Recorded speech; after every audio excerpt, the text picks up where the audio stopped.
Magandang araw sa ating lahat, sa ating mga kababayan from Luzon, Visayas, and Mindanao at saan mang sulok ng mundo. Naway na sa mabuti kayong kalagayan. Huwag kalimutan mag-like, share, and subscribe.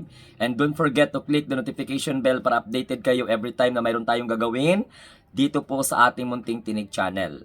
Ang pag-usapan natin mga kamunting tinig ay napakahalaga pa rin, no? Para lang sa ganon malabanan ng korupsyon at pagtatago ng mga illegal na mga finances.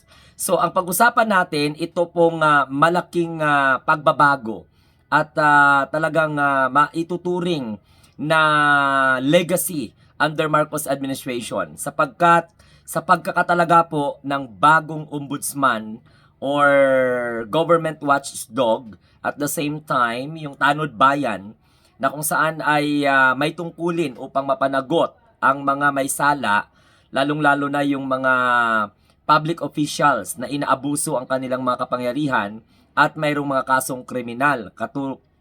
Tulad din po dyan ng mga betrayal of public trust, corruptions, at kung ano-ano pang ibang saklaw po ng mandato ng Office of the Ombudsman.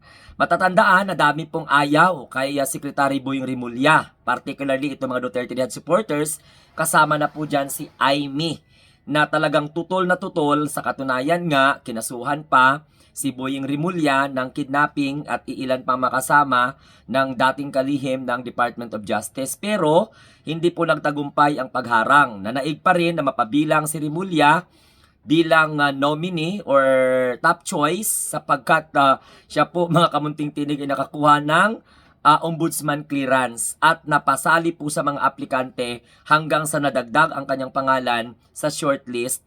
At yun na nga, nangyari na po ang kinakatakutan ng mga Duterte Head supporters na galit dahil po ngayon maigting ang laban ng gobyerno kontra po sa mga corrupt na mga public officials. So, meron po ditong nangyari itong making SALN available to the public. So pwede po ma-access ng publiko ang statement, assets, liabilities, and network, yung mga pinaghihilaan po natin na mga nangurakot o nagpayaman sa kaban ng bayan. So ano po yung pinaka-importante po ditong SALN available to the public? Alam naman natin na even though nga sa mga Duterte, malaki ang kanilang objections, na tingnan po yung kanilang SALN at yung iba, tinatago nila yung kanilang yaman. Pero mga kamunting tinig, narinig na po natin yan sa ating mahal na Pangulo na even though siya mismo ay kung kinakailangan na imbestigahan or titingnan ang kanyang SALN, wala siyang itatanggi, kundi makipag-cooperate po siya. So ano po ito ang mensahe mga kamunting tinig at gaano kahalaga na gagawin mo ang SALN na accessible or available sa taong bayan? Ano ang layunin nitong Statement of Assets, Liabilities, and Network na maging available sa publiko? Una, layunin ng pamahalaan, mga kamunting tinig, na proteksyonan o protektahan ang tiwala ng taong bayan, hindi po mag-erode ang trust and confidence ng mga tao sa mga pinuno na ating inupo at iban pang kawani ng gobyerno. Kaya mga kamunting tinig, hindi po nag-aatubiling na ihayag po ng ating mahal na Pangulong Bongbong Marcos na bukas din po siya, no? Na bukas sa lahat ng may nais tumingin sa kanyang statement, assets, liabilities, and network, o yung tinatawag po na SALN. Samantala, yung previous administration, takot ilantad ang kanilang SALN.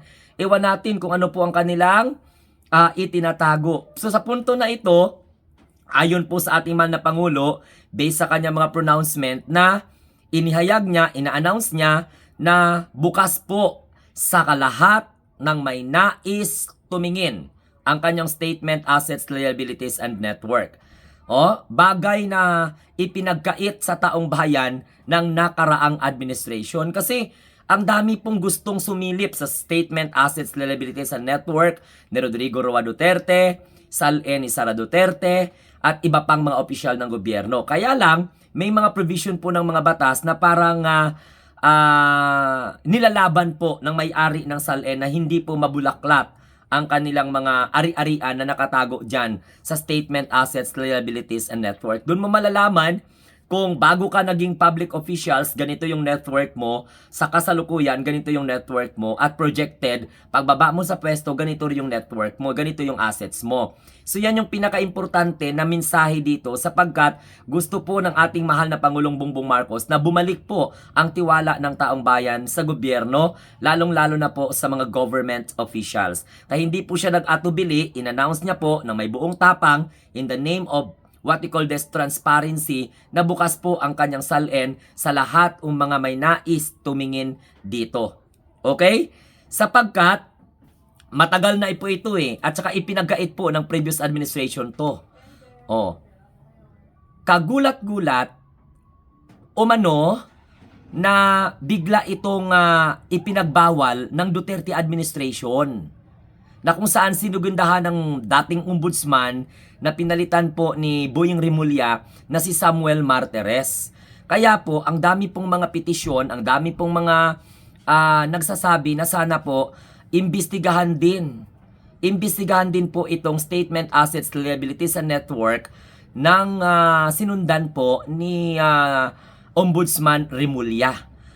Ang pagsasapubliko, mga kamunting tinig ng SALN, yan ay ipinagbawal po, ipinagkait ng dating administration. Kaya nakakagulat, bakit kaya nila hindi pinayagan ng publiko na mag-access ng kanilang Statement of Assets, Liabilities and Network?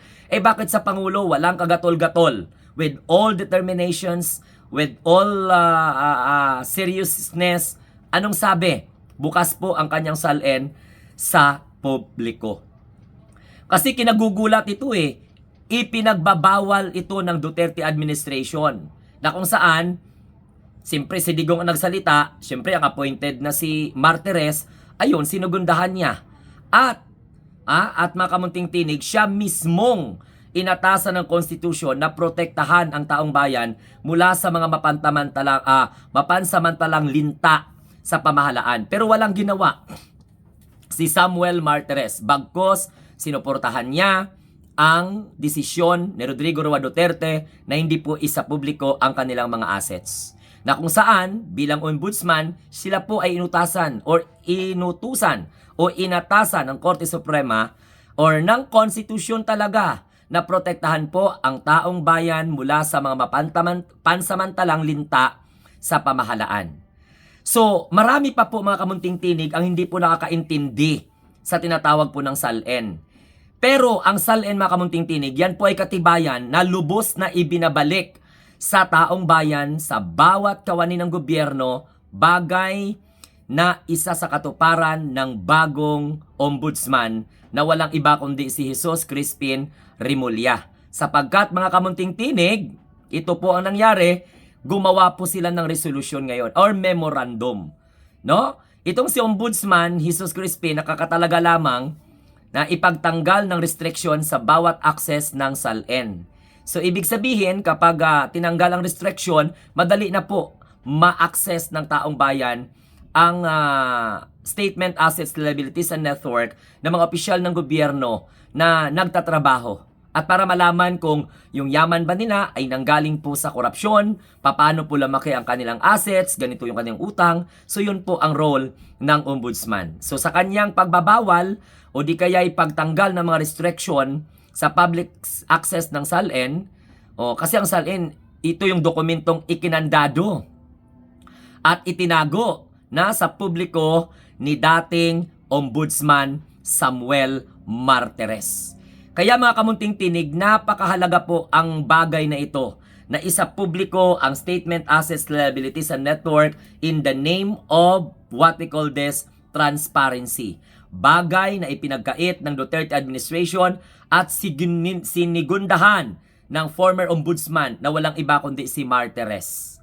So, pero sa punto na ito, under Crispin Boying Rimulya's leadership as an ombudsman, ang kanyang gusto manumbalik at ganun din ang gusto ng ating mahal na Pangulo na manumbalik ang tiwala, paghanga ng taong bayan sa opisyal ng gobyerno na nahalal at mga opisyal ng gobyerno na hindi halal. Basta tumatanggap po ng sweldo o sahod mula po sa buwis ng taong bayan. So mga kamunting tinig, ito po yung ating ipagpasalamat sa Marcos administration dahil matagal po itong itinago ikinandado po ito Hindi po ito tinugunan ng dating ombudsman. Ngayon lamang po ang kakaupong ombudsman ang nagsabi na dapat bukas sa publiko ang statement, assets, liabilities, and network in the name of transparency and accountability. Bagay na hindi nagawa ng mga previous administration.